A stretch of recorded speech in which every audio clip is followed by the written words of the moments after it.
Hi, David. How are you? James, doing pretty good. How are you today? Okay, listen, you saw the clip. I know many of us have seen it nationally. For you viewers, I wanted to play it again. We have a little update for you a little later in the program. But before we begin this, David, I just want to be sure to give credit where credit is due, and that credit is due to you and the organization of bloggers who brought this forward. And no one else is going to give you credit, or very few anyway, and I want to give you credit. Now we've done that, and we congratulate you for all the hard work you and the other bloggers have done on this. Go. Okay, well, there's been so much happening with this story, James, that it's like I don't even have time to catch my breath. I was on a radio station in Texas over the weekend. I did an interview yesterday in Philadelphia, another one in California. I'm doing this one now. I have another one tonight, and then I have another one tomorrow morning. On top of this, the story is just breaking so fast that every day new revelations come about. And if I could, I'd kind of like to share some of the headlines I've been covering in just the past week. And there's quite a few of them. So first of all, we got confirmation for the longstanding rumor that Border Patrol agent Brian Terry, in fact, was only armed with beanbags and was up against killers armed with, fully functional rifles that turned out to have been walked rifles purchased in American gun stores and monitored by ATF and allowed to cross the border and go back to Mexican cartel type people. Okay. We know that Senator Chuck Grassley continues to write to Eric Holder and continues to complain that he's being stonewalled and that the Justice Department is being non-responsive. We saw CBS just interview the agent. I'd like to say that that Senior Agent Dodson is representative of a group of brave people who have come forward and put their necks on the block. I'd also like to commend Cheryl Atkinson of CBS News. These are people that came in, they were receptive, willing to listen. They did not have preconditions when they approached us to discuss the developing story with us, unlike many of the other networks, which then did not get the story because they all had preconditions. And I think as we see this story unfold, everyone I've talked to thinks that they've done an absolutely outstanding and fair job of reporting. We have seen ATF put on internal spin. We've seen an internal memo from their media guy basically saying to all of their public information officers, we have to deal with this. He accused CBS of shoddy reporting, which did not go down well with all journalists because it becomes a tribal thing at that point. And here you have the subject of the investigation pointing fingers and calling names and things like that. And on top of that, telling the public information officers to go out there and create stories and basically manipulate and use the media to try to put a positive spin on things and take some of the heat off of the investigation. And we've seen in the Pacific Northwest a bust happen, which to my mind was premature and done for exactly those reasons. We see some in the media are still ignoring this story, although they're coming on board now. Fox News just ran a really good piece by reporter William LaJeunesse, and the Washington Post, which has been kind of silent, just weighed in with a story just today.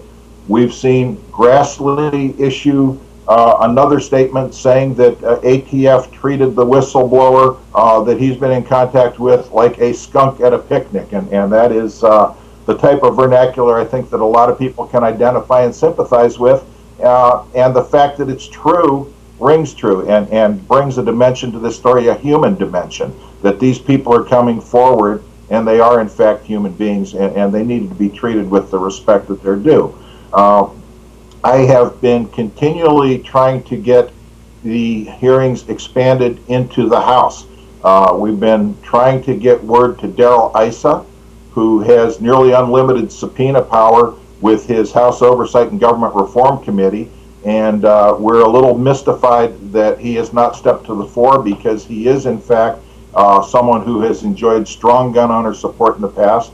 We are also asking NRA to please, in addition to reporting this, send out an alert to your members and get them on board, because we've seen Gun Owners of America step forward. We've seen the Citizens Committee for the Right to Keep and Bear Arms step forward and urge their members to contact the Senate and the Congress and to get investigative hearings. It would be so helpful if NRA, with its huge membership base, would also turn that on and start creating heat in Washington.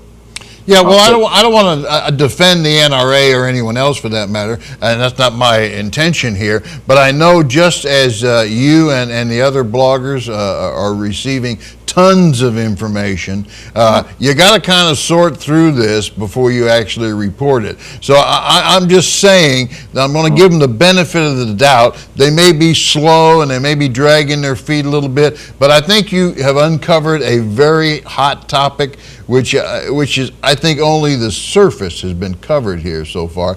And I'll bet, I'm just really certain that they are receiving a ton of information just like you are, and you got to go through it carefully. You've got to pick out what is false and what is true. And I just know this is going to go on for months and months, David, don't you? Well, it has been vetted, and my prediction is we're going to see some movement very soon, and it can't come soon enough as far as I'm concerned. But yes, you're right. This story has so many dimensions. If I could continue, I'm not sure how much time I have, so let me just rush through this. All right, Mexico has asked for details to the United States government, which officially makes this an international incident and gets the State Department involved. The White House press secretary was asked by the CBS White House correspondent about this issue, and does the president know about it? And the press secretary's response was, I don't know. Well, the good thing about that is, at this point, they can no longer say that. So this has reached all the way up to the very highest levels to President Obama. Of course, you and I discussed briefly how some of the illegal guns going to Mexico are being documented, that they're going to average honest citizens who simply wish to protect themselves, and we will explore that later, I'm sure. Grassley has called for an independent investigation. He wrote to the Office of the Inspector General, and he asked the acting Inspector General to recuse herself because of conflict of interest, because of disinterest shown so far, citing things like the agent has come to them and they've ignored it, and citing their relationship with the Justice Department. So he's asked for an independent investigator to be appointed to this. That's huge news. Just today we reported that the Mexican government has called for a joint working group with the United States, which again puts this squarely in the map of the State Department. These were legislators from 3 major parties in their Congress have called for this. And Fox News just came out and they call this a major scandal. And one of the things I'd like to quickly address, and again, they did a real good job encapsulating the story, but when they talk about the motives, all of the major media seems to be missing a key point. And that is, they say, well, the purpose of Project Gunrunner was to find Mr. Big at the end of the trail. Well, you don't do that by releasing thousands of guns into the wild from low-level purchasers and having them show up at crime scenes, or at, from the lower-level ultimate buyers. That's like saying you're going to watch me buy kilos, and by the time you intercept them, it's going to be some small-time dealer passing out packets to junkies on the street of New York. That's not the way you do it. So what we have to understand is ATF management that cooked this up wanted guns to be found at Mexican crime scenes. Now, you can't tell me that the motive for that is to find Mr. Big. The motive, as stated by the cleanup ATF agents right up front that we were reporting late December, early January, is they wanted to pad statistics. And the reason they want to pad statistics is pretty obvious to anyone who wants to take a look at it. Yeah, David, I don't think there is anyone out there who doesn't believe that we are very pro law enforcement. Certainly they know that I am very pro law enforcement. And I defended the ATF, a year ago in a conversation that you and I had. I gave them the benefit of the doubt. You sort of looked at me with a glassy eye and let me go on because you knew more than I did at that point. But I don't think anyone's attempt here is to denigrate law enforcement.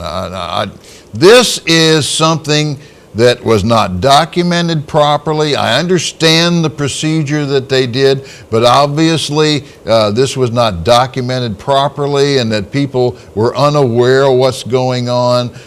To use your analogy with drugs, the same sort of thing goes on in drugs, but this was not done the way it's supposed to have been done.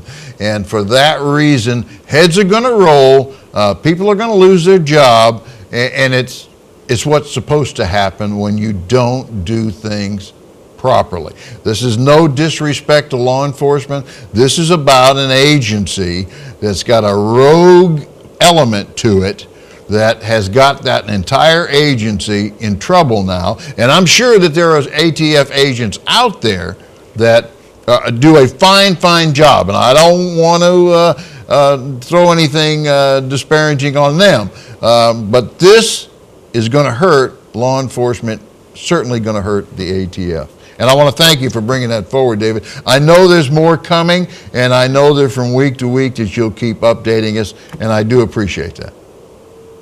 Okay, thanks, James. Okay, see you next week.